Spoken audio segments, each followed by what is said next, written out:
Hi, it's time for another math easy solution. I'm going to discuss further into optimization examples. Look at part 4 of this video series. Basically, look at minimizing time, or basically the fastest getting across distance. Basically, look at this example. A man launches his boat from point A on a bank of a straight river. This is 1 v 3 kilometers wide, and wants to reach point B 8 kilometers downstream on the opposite bank as quickly as possible. See this figure here, basically. So you have a river right here. Here's point A. He sees directly across, so he can either yes, basically launch his boat from here. He needs to get to this point right here, and if we keep reading on, he could row his boat directly across the river to point C. So he could row it here, then run across this way. So he could go here and then run across all the way to point B.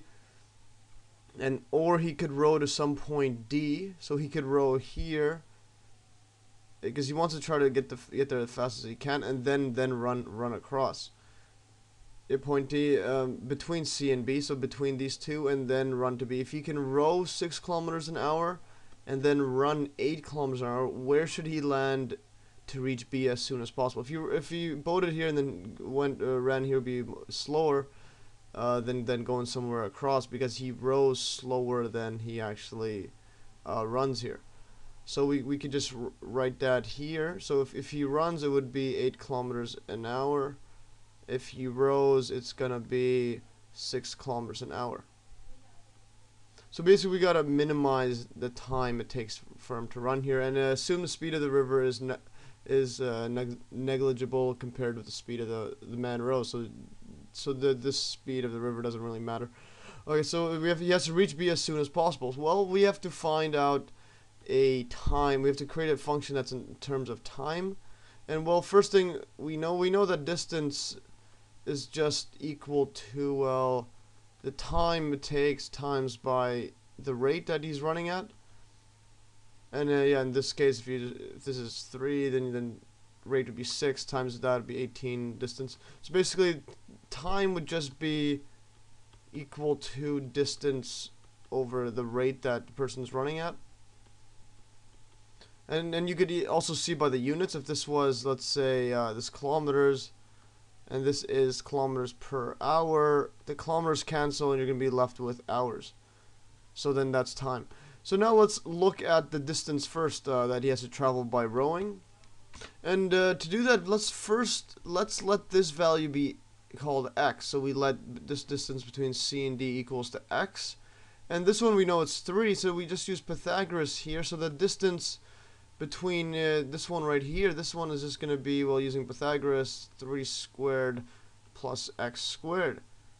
And this just equals, 9 plus x squared. And then this distance across from here, this is just simple 8 minus x. So now we have two distances. So his rowing distance and his running distance. So we have, this one's going to be square root x squared plus 9, and then plus the running one, which is just going to be 8 minus x here. And now the time, we have to convert these both into time. So if we have it, let's call this t of x function. This one's going to be, well, this is distance for rowing, and this is running. So basically, we just divide these each by the rate. So we get this one here. So we go, this one's going to be, the total time is going to be this distance here divided by the rate. And in this case, it's going to be 6 km per hour. You could ignore the units right now. And then plus 8 minus x. Now this one's going to be divided by 8. So this is 8 kilometers an hour, and this is 6 kilometers an hour. So basically, now it's the total time. There's total time to run across, just boat across to point D, and this is total time to run across from point D to point B. So now we have to find out what x value it is at basically t of x is a minimum. And we just use the stuff we've learned before. We have to first take derivative, find critical points, and see if it's a minimum or maximum by increasing, decreasing test. So we just do the derivative. This one's going to equal 2 well, using the power rule for this square root 1 over 2 subtract this by 1. It's going to be x squared plus 9. There's also the 6 here. I'll just put a 6 here.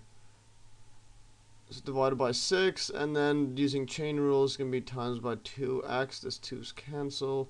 But anyways, now this one, derivative of this one, this would just be, well, you could expand this out. This is also equal to 8 over 8 minus x over 8. And then basically we just take derivative of this one's 0, so we're going to have negative 1 over 8. To simplify this, we're going to get these cancel. We're going to get x over 6, x squared plus 9 square root, minus 1 over 8. So there is our derivative of time. So now when we just set this to equal to 0, find the critical points, we're going to get basically x minus 6, x squared plus 9 minus 1 over 8. Rearrange this one, we're going to get well, 1 over 8 equals 2x over 6, x squared plus 9. Just take this on this side and just move the bottom denominators across both sides. So we're going to get 6 square root x plus 9, and then equals 2x x times 8. And let's just divide these both by 2. This is going to be 3. This is going to be 4 if we just divide them by both sides by 2. So now we're just going to get this plus 9 equals 2x times 4.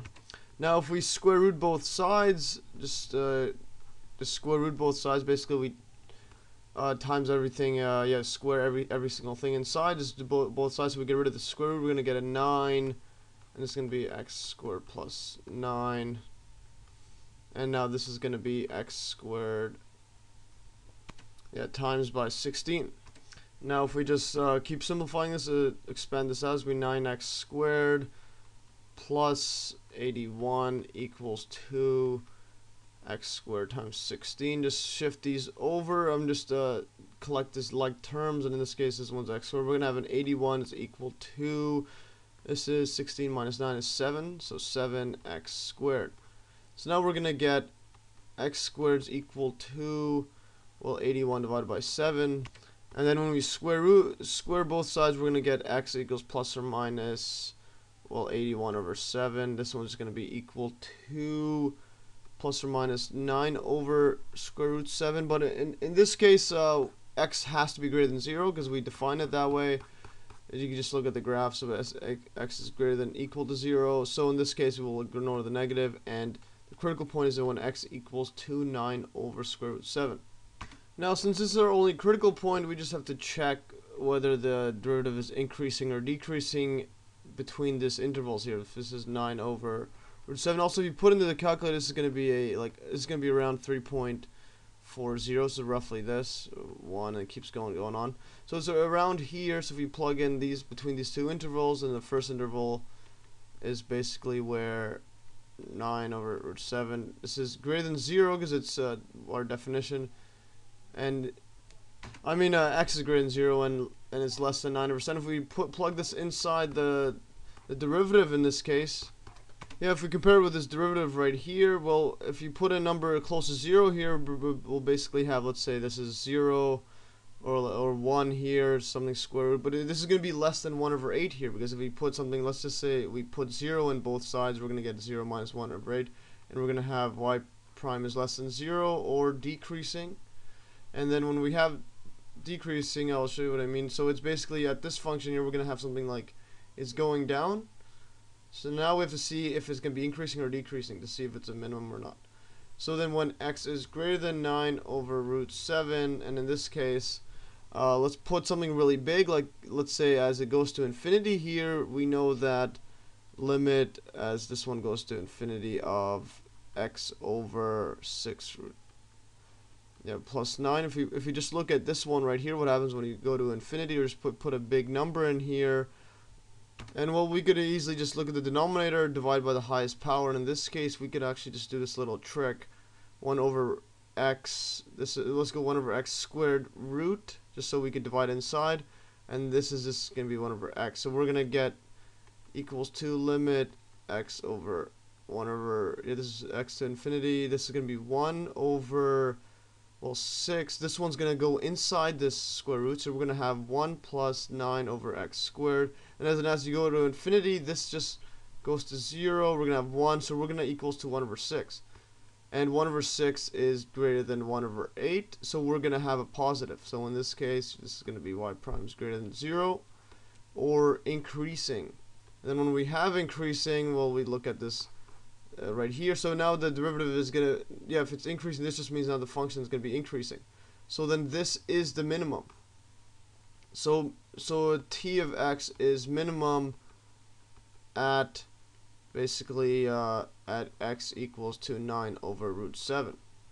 Yeah, now if you plug it in, if you plug in 9 over root 7 inside the function t of t of x, which was just, this was, it's going to have 9 over root 7 squared. Yeah, if you just plug in this one, just erase that part. So if we plug it in here, we're going to get, well, it's going to be pretty complicated. This one's going to be, well, 81 over 7 plus 9 all divided by 6 plus 8 minus 9 over root 7 over 8. And then if you just solve this, I just don't really see the point of it. You're going to get something like 1 plus, this is going to be the answer, and then this is going to be equal to 1.33 roughly hours. So you could solve for this, but I just didn't want to solve for this because we don't need this. So now we know that this is the minimum at 9 over root 7. So then if we had that river again, so basically he's from here, this is point C, this is A, this is B. He needs to get to point B. Well, he just has to boat across here, and this distance is, this is roughly 3.40 kilometers. And this is basically 9 over root 7. Okay. And also here, I'll just graph with Google the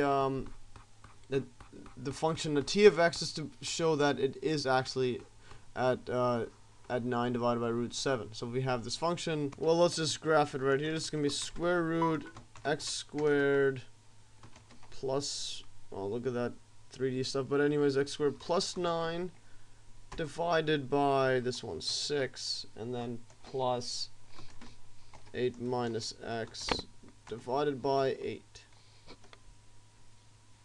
Yeah, so as you can see, remember I had 3.4 roughly as the minimum. So as you can see from this this curve here, so as you can see, it does go somewhere close to this 3.4. So it's roughly around here.